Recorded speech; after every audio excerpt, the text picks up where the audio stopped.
Today, Friday of the second week of Lent, we come to the church San Vitale in Foggia.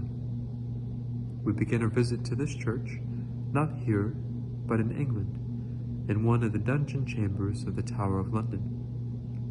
There in 1535 sat the Bishop of Rochester, imprisoned for his refusal to sign the oath which would affirm Henry VIII as the supreme head on earth of the Church in England.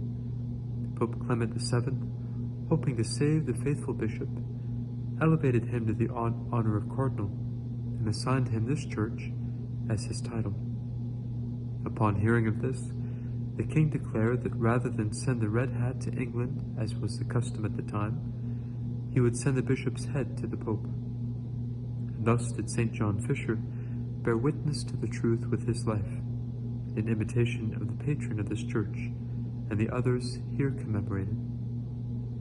The patron of this church, St. Vitalis, himself offered his life in witness to Christ during the Roman persecutions.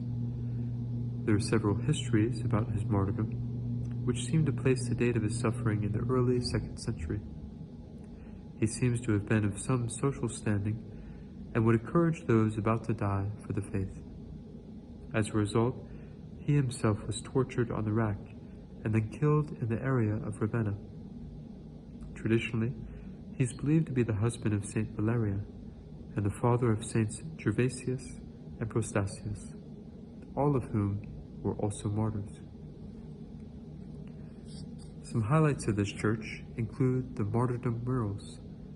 These depict the death of Saints Gervas and Prostes, since this was the original site of the 4th century titular church in their honor. Also of interest is the apse, flanked by various scenes of martyrs.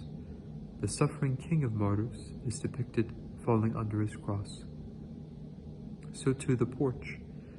The entrance was built with original columns, a rarity to the recycling Romans. We see too the scenes of the death of Vitalis, relics of the martyrs, and finally martyrdom scenes. Of note are the quotations from the Old Testament above each depiction, which encourages those who suffer in the service of the Lord.